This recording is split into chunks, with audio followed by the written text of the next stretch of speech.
Hoy tenemos un video sobre, obviamente, el tema más candente que nos preocupa a todos los ciudadanos, que es el tema de las vacunas, la vacunación y la emergencia sanitaria.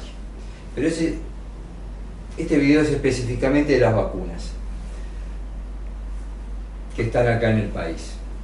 Lo primero es agradecer, este video se basa en otro video que para la Universidad de Montevideo nos hizo un especialista en el tema vacunas, que es el doctor Hugo Di Barboure, y entonces agradecemos a la universidad que nos ceda el contenido y nosotros, en base a ese contenido, realizar este video que va a ser colgado en nuestra página web. Lo primero a aclarar es una especie de clasificación de vacunas que ustedes van a ver en la diapositiva que se va a colgar. Tenemos vacunas dirigidas a prevenir bacterias, infección por bacterias, y vacunas dirigidas a prevenir infecciones por virus. En ambos casos, ya sea dirigidas a las bacterias o dirigidas a los virus, las vacunas se elaboran en base a aspectos vivos atenuados, bacterias o virus, y bacterias o virus inactivados. Por ejemplo, en el caso de la vacuna dirigida al virus de la hepatitis A o hepatitis B, es una vacuna inactivada. Es igual para el caso de las vacunas para las bacterias del tétanos, de la vacuna de la gripe, ¿tá?, que son también inactivadas. Lo primero es decir, bueno, cuáles vacunas se distribuyen en el país. Y tenemos la vacuna Sinovac, Coronavac, que es la vacuna que todo el mundo conoce como la vacuna china, y la vacuna Pfizer. Y acaba de llegar ayer la vacuna AstraZeneca.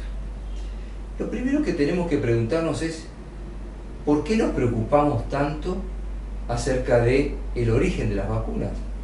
Porque, a ver, cuando todos nos vacunamos o nos hemos vacunado contra el sarampión, la varicela de chicos, el polio de chicos, pero el tétanos en forma...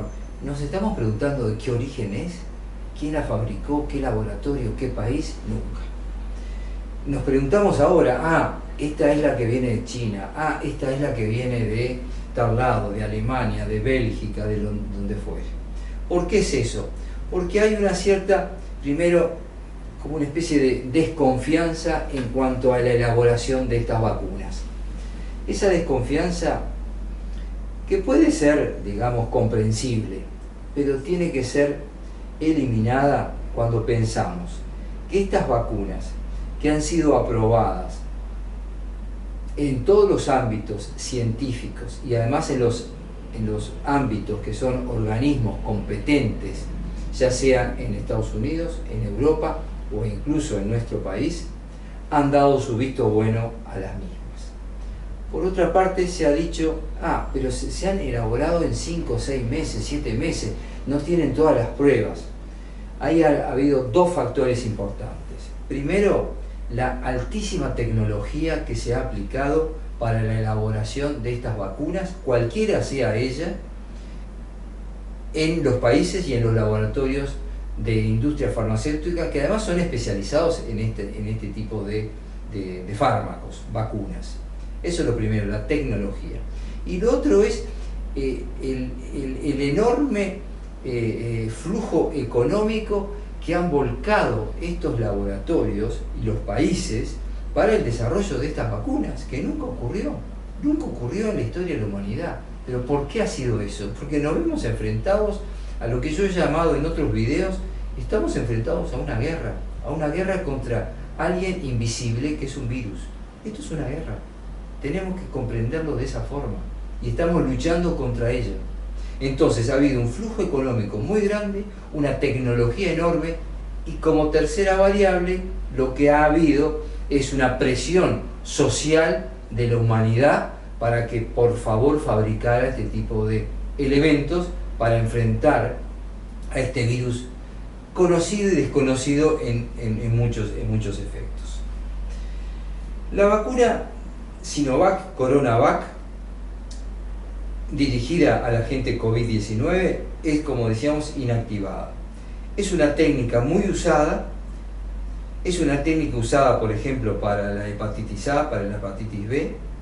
Tiene un perfil de eficacia que es un poquito menor que otras, pero acá lo más importante es la eficacia que tienen para minimizar, y diríamos en porcentajes muy altos, casi eliminar el ingreso de la persona enferma, contagiada, a un centro hospitalario y por supuesto a un CTI. Entonces, ¿nos podremos contagiar? Sí, puede ser que nos contagiemos.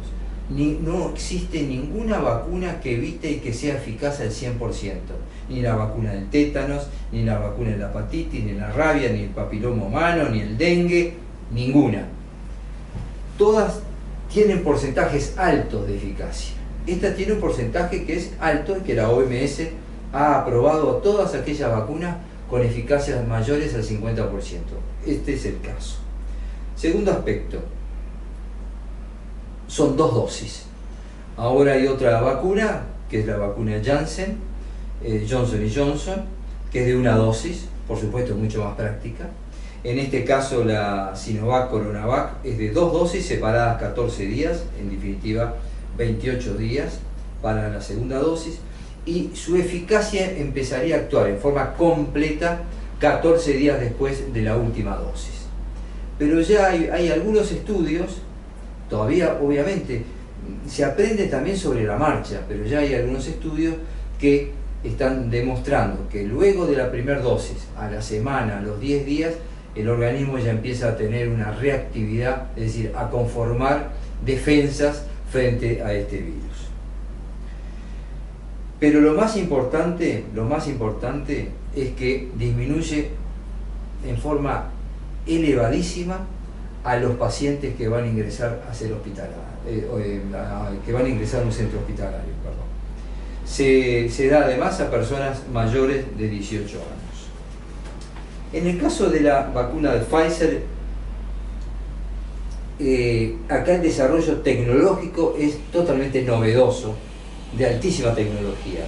Es lo que se llama, a través de ingeniería genética, un ARN mensajero, que conforma una proteína que está en la superficie del virus, y esa proteína es la que se va a adherir a la célula humana cuando va a producir daño. Entonces esta vacuna va a dirigirse justamente hacia esa proteína para evitar que esa proteína del virus se adhiera a la célula viva del ser humano.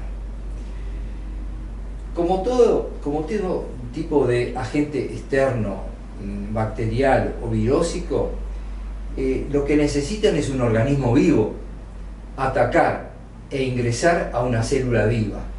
Si nosotros entonces tenemos una respuesta orgánica adecuada, nos vamos a poder defender a través de agentes propios inmunológicos del organismo, a defender para que ese virus, cuando quiera ingresar a nuestro organismo, se encuentre con una barrera de defensa. Decíamos que la vacuna esta es de ARN mensajero, es única, es de alta tecnología, es de ingeniería genética, y lo que hace es que el cuerpo reconoce como una partícula no propia a este virus, con lo cual le va a generar defensas. ¿Cuáles son las defensas que el organismo genera? Genera anticuerpos. También está basada en 2 dosis separadas por 1 mes y tiene una eficacia muy elevada, también muy elevada en el tema de disminuir la hospitalización, disminuir la enfermedad y disminuir la mortalidad. Y la última vacuna es la vacuna que acaba de llegar en el día de ayer, que es la vacuna AstraZeneca de la Universidad de Oxford, que es una vacuna proteica inactivada, no es innovadora en su diseño, obviamente que no va a generar enfermedad como ninguna de ellas, y da instrucciones al organismo, a las proteínas, para que reconozcan cuando ingresa ese virus, ese adenovirus, las espículas de ese adenovirus ingresen al organismo. Su eficacia es alta también, y también es en base a 2 dosis. En el caso de esta vacuna ha habido una controversia que obligó en determinado momento a los países europeos a suspender la aplicación de la vacuna. ¿Por qué fue?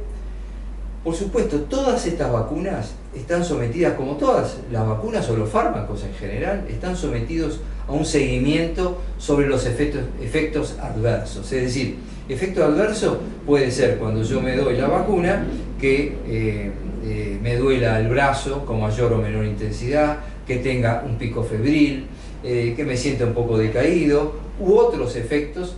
Bueno, hay un seguimiento muy estricto con respecto a las vacunas de declaración. Entonces, ¿qué se vio con la AstraZeneca? Se vieron algunos casos, pero casos muy escasos porcentualmente, con trombosis.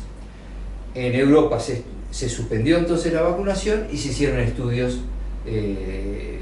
médicos de análisis de esos casos, de esos pacientes que recibieron la vacuna AstraZeneca y que habían tenido una trombosis. ¿Y qué es lo que se vio? Que el porcentaje de trombosis en esos pacientes vacunados era similar al porcentaje de trombosis en pacientes no vacunados, es decir, el porcentaje habitual que tienen las personas de hacer una complicación trombótica fundamentalmente de miembros inferiores. Entonces ahí se descartó que fuera la causa la vacuna, y entonces los organismos que autorizan volvieron a autorizar en Europa la aplicación de la vacuna y los países volvieron entonces a vacunar con esta vacuna de AstraZeneca. Con esto lo que quisimos hacer es un resumen acotado de lo que son las vacunas que están en el país. Pero hay dos aspectos fundamentales. Olvidémonos del origen, de la eficacia. Lo primero que tenemos que saber es que son eficaces, que son seguras y que sirven contra este virus para crearnos anticuerpos en nuestro organismo para defendernos. Pero fundamentalmente, al igual que otras vacunas, no van a ser eficaces al 100%. Es decir, por ejemplo, hay personas que a veces han vacunado contra el virus de la influenza, la gripe, y se han engripado, han tenido una gripe, no un resfrío, que es distinto, una gripe. Entonces, ¿no sirve la vacuna? No, a la mayor parte de la gente le ha servido, no ha contraído la gripe. Esto también, podemos contraer el COVID a pesar de haber sido vacunados con las dos dosis. Pero lo que está estudiado, demostrado científicamente, es la disminución enorme en porcentajes del ingreso de pacientes enfermos, pero que vamos a evitar que ingresen a un centro hospitalario y, por supuesto, evitar que ingresen a un CTI. Porque el ingreso a un centro hospitalario y el ingreso a un CTI es un tema complicado, y el ingreso a CTI es mucho más complicado. Nada más, y bueno, esperamos que este pequeño video sirva para aclarar algunos aspectos de las vacunas que hoy están disponibles en el país. Vacúnense.